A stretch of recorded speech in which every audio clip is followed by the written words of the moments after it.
Hi everyone, good afternoon সবাইকে। বাজে মোটামুটি এখন 1:30 আর আজ হলো আমার বুম্মার বাড়িতে নেমন্তন্ন, মানে আমার আর টুবাইয়ের অ্যাকচুয়ালি জামাই ষষ্ঠী তো আমাদের দিদার বাড়িতে প্রতি বছরই হয়, বাট যেহেতু এবছর আমাদের ওই বাড়িতে জামাই ষষ্ঠী ছিল তো তার জন্য হয়নি। তো বুম্মা দাদু ঠিক করেছিল আর মাটা সবাই মিলে ডিসাইড করেছিল যে একবারে তাহলে যেহেতু আমার আর টুবাইকে নেমন্তন্ন করতেই হতো তো তার জন্য দুজনের সাথে সাথে একবার জামাই ষষ্ঠীটাও হোক। আর দেখো জামাই ষষ্ঠী তো আমি অবভিয়াসলি যাবই, তো তার জন্য এখন রেডি হয়ে নিয়েছি।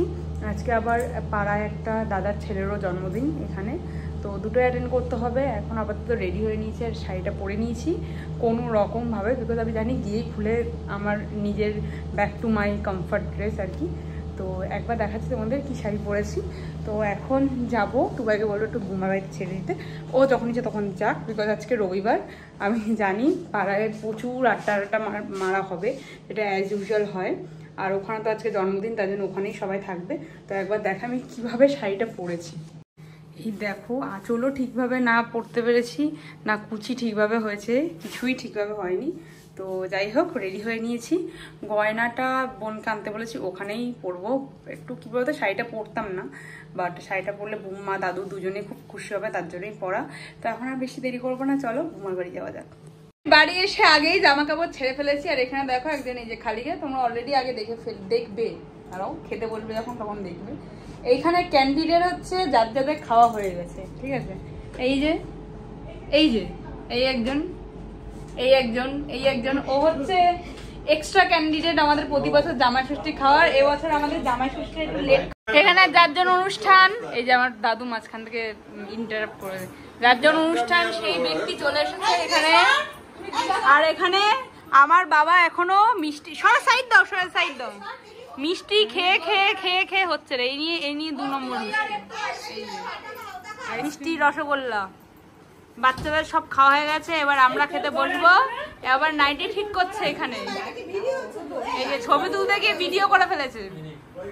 হোক, আমাদের পেয়ে গেছে প্রচন্ড খিদে। টুবাই তো ও টেবিলের ওপরে দেবে বাবা টাবা উঠে যাওয়ার পর, আমরা নিচে বসবো সবাই মিলে। তো চলো এখন খেতে যাবো, আর আজকে মেনুটা কি হচ্ছে সেটা তোমাদের সাথে শেয়ার করবো। কে জামা পরে এসছে? ও জামা পরে এসছে। যাই হোক, এই যে যার জন্য অনুষ্ঠান সে চলে এসেছে খেতে সুন্দরভাবে টেবিলে, আর আমরা সবাই এরকম করে নিচে লাইন দিয়ে বসবো। আমার দাদু পরে খাবে। তোমাদের একবার মেনুটা একবার শেয়ার করে দিই, দাঁড়াও।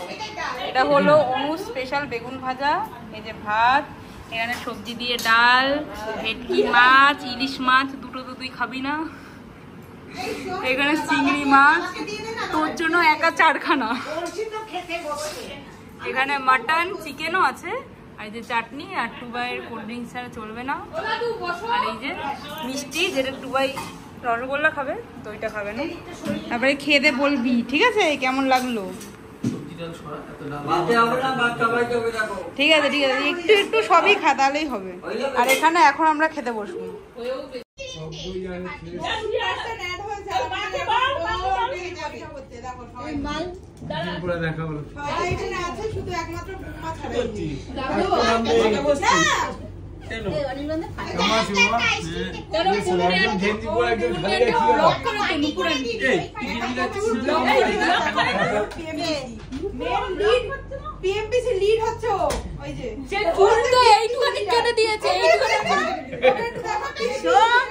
আমি না হলে তোদের সবার জমবে না।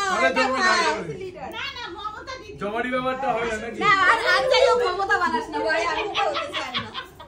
আর টুবার হচ্ছে এটা ইন্টারেস্ট, জমারি ব্যাপারটা আসবে না, আমার মজা করা তো লোক চেয়ে একজনে। আমি না থাকলে ওই বাড়ি থেকে আড্ডা মেরে গল্প টল্প করে জামা কাপড় নিয়ে আসলাম, কারেন্টটা নিয়ে আসলাম যে কি পরবো। তো এখন একটা সালোয়ার পরবো ঠিক করলাম, কারণ শাড়ি টাড়ি পরে আমি বেকার উঠতে পারবো না। আর বুম্মার বাড়ি যাওয়ার জন্য এই জন্য শাড়ি পরেছি, বিকজ বুম্মা নাহলে খ্যাক করবো। আর বুম্মা বলেছিল শাড়ি পরে আসিস, সাথে করে একটা প্যান্ট জামা নিয়ে আসিস, ঠিক আছে, এসে চেঞ্জ করে নিস। তো সেটাই করেছিলাম। তো যাই হোক, এখন একটু চুলটা হালকা করে স্ট্রেট করে নেব, আর মুখটা আবার ফেস ওয়াশ করে নিয়েছি। এখন আবার নতুন করে রেডি করব।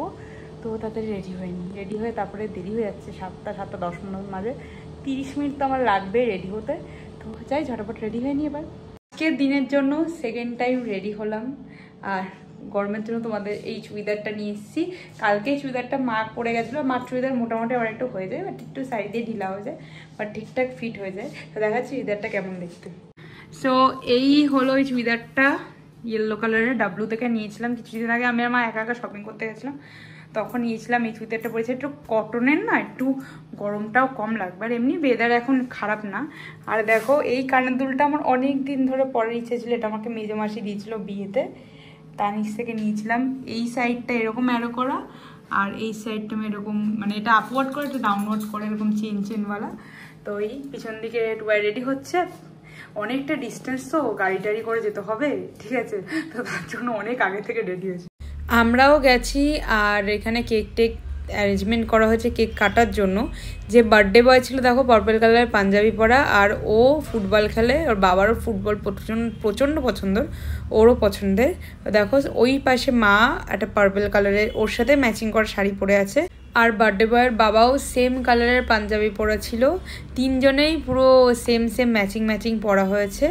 তো এখানে সব বাচ্চা টাচ্চাগুলো গোল করে ঘিরে, বৃষ্টিটাও তখন হালকা হালকা করে পড়ছিল, একদম অল্প অল্পভাবে। আর সত্যি কথা বলতে সেদিনকার মানে এই টাইমটা অবধি কোনো বৃষ্টিই পড়েনি। ভিতরটা না যেইটুখানি জায়গায় প্যান্ডেল করা ছিল সেইটুখানি জায়গায় অনেকটা ভিড় ছিল, তার জন্য গরম লাগছিল। তো আমরা বাইরেরটা এসে বসেছিলাম, আর এখানেও স্টিল টপ টপ করে বৃষ্টি পড়ে গেছিলো, মাঝে মাঝে থেমেছিল, মাঝে মাঝে পড়ছিল। দেখো এখানটায় কিচেনে রান্না বান্না হচ্ছিল, আমরা এই পাশটায় বসেছিলাম কারণ সুন্দর হাওয়া দিচ্ছিলো, আর সবাই মিলে একসাথে বসে বসে গল্প করছি। আমাদের রান্নার ওখানে বসে একটা সুবিধা হয়েছে কি বলতো, আমরা সব খাবার টেস্ট করে নিয়েছি।